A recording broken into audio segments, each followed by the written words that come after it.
De volta com a nossa aula sobre o que é o Espiritismo, usando o livro do mesmo título, foi escrito por Kardec. E antes de a gente começar a aula de hoje, vamos fazer uma recapitulação, né, da aula passada. Bom, a subjugação obsessional também foi chamada de possessão, né, possessão demoníaca e tal. Essa é um constrangimento físico, né, e restringe o livre-arbítrio ou neutraliza o livre-arbítrio, né, do paciente, da pessoa que está sendo subjugada, né? E aí ela não consegue mais responder por ela mesma, tá? A diferença é que na subjugação obsessional, quando a gente fala de subjugação, a gente está falando numa linguagem da ciência espírita que não considera a existência de demônios, ok? Então, o que subjuga a pessoa é um espírito e não um demônio, tá? É uma outra pessoa, vamos colocar assim. Bom, qual a diferença da loucura para subjugação? Na loucura, propriamente dita, a causa do mal é interna, então tem um problema no aparelho orgânico da pessoa, tá? E importa restituir o organismo ao seu estado normal, tá bom? Então você tem que ir no médico, né? Você tem que ir na pessoa, no profissional de saúde adequado. Na subjugação, essa causa é externa, não tem nada a ver com o aparelho físico, tá? Com o seu corpo. Então, quando você for no médico, o médico não vai detectar o problema, ok? E tem-se necessariamente de libertar o doente de um inimigo invisível, tá? Não é que ele não exista, você só não consegue ver.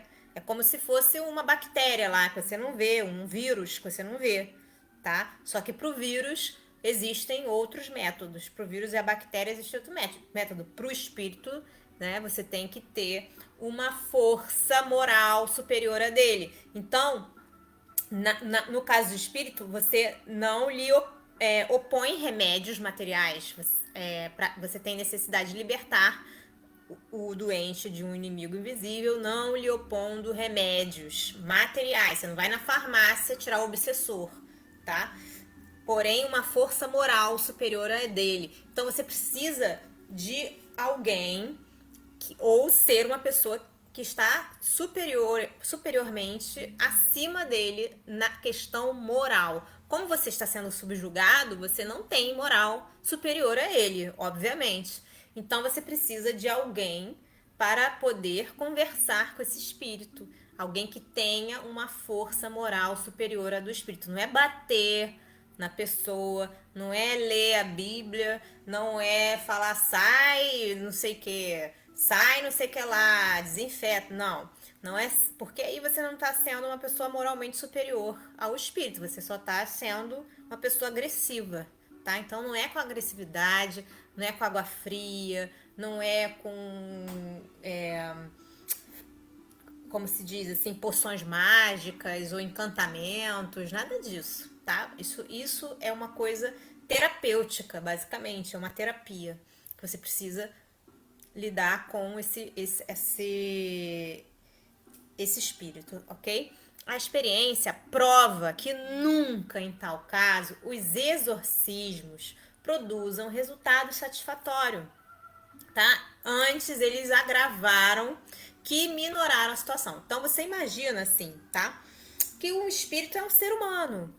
Então, se você tem lá um ser humano que tá com um problema com outro ser humano, não é chamando o ser humano de demônio ou de seja lá o que for, que você vai fazer com que ele deixe de ter raiva do amiguinho, né? O que você tem que fazer? Tem que conversar, tá bem? Você tem que conversar e ter uma moral, porque se você for tão raivoso quanto ele, você tá igual a ele. Então ele não vai deixar de ser raivoso só porque você quer, ou só porque você carrega uma Bíblia, ou só porque você tem um terço na mão, tem água benta, não adianta nada. Indicando a verdadeira fonte do mal, só o espiritismo pode dar os meios de combatê-lo. Por que, gente, que é só o espiritismo? Por que isso? Porque o espiritismo faz educação moral do espírito obsessor. O espiritismo, ele investiga os espíritos de maneira científica, como se fosse o ser humano. Então, ele usa técnicas da psicanálise, da psiquiatria, não, porque psiquiatria você já deveria colocar um remédio, mas mais da psicanálise, da psicologia, técnicas terapêuticas, técnicas de oração, tá? Religiosas mesmo, mas não com a intenção de expulsar ninguém, ou de maltratar ninguém, ou de rebaixar o espírito, tá bem? Mas sim de colocar o espírito mais aproximado a Deus, tá bem? Então ele não vai ir pro inferno, você não vai jogar o espírito pro inferno, você vai jogar o espírito pro céu, você vai levar ele, tá? Você não vai falar, sai bicho ruim, não, venha pra cá que a gente vai conversar, vai entender por que você tá com raiva, o que aconteceu, e vai mostrar pra ele que é melhor ele ser bom do que ele ser ruim, tá? Por conselhos prudentemente dirigidos, chega-se a torná-lo melhor e a fazê-lo renunciar voluntariamente à atormentação do enfermo, que então fica livre, tá bom? Então a pessoa ela só vai ficar livre do espírito obsessor, de ser subjugada, também com as atitudes que ela vai ter a partir daí, tá? Então ela não adianta nada você livrar ela de um obsessor e ela mesma continuar como uma pessoa que faz coisas ruins, que tem atitudes erradas, que escolhe o mau caminho. Enquanto ela escolher o mau caminho, ela vai continuar sendo assediada por quem ela está fazendo mal. Então ela mata uma pessoa, essa pessoa vai virar a obsessora dela.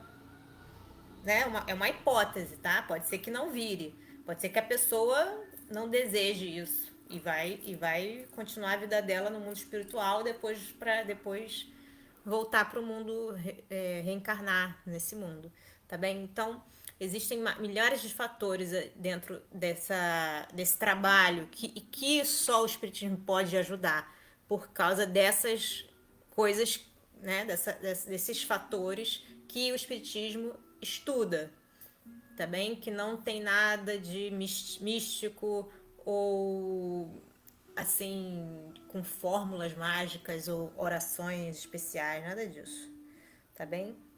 É bem na área mesmo da psicanálise, da psicologia, esse trabalho e da religião, né?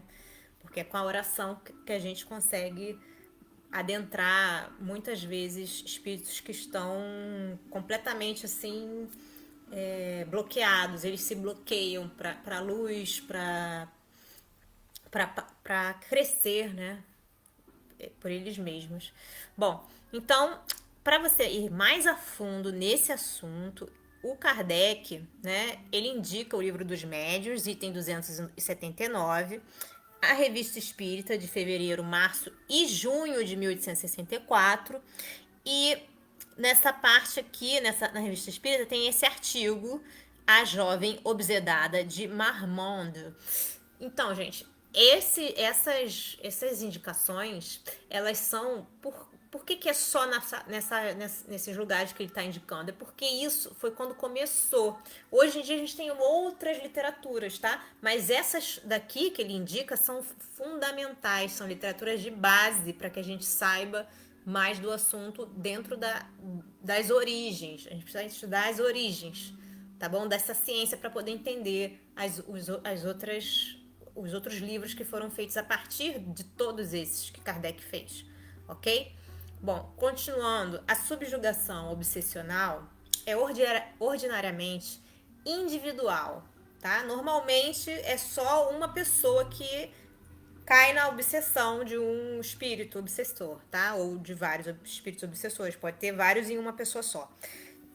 Entretanto, quando, porém, uma falange de espíritos, né, um grupo gigante de espíritos maus, se lança sobre uma povoação, ela pode apresentar caráter epidêmico, tá? Foi um fenômeno desse que se verificou ao tempo do Cristo, ok?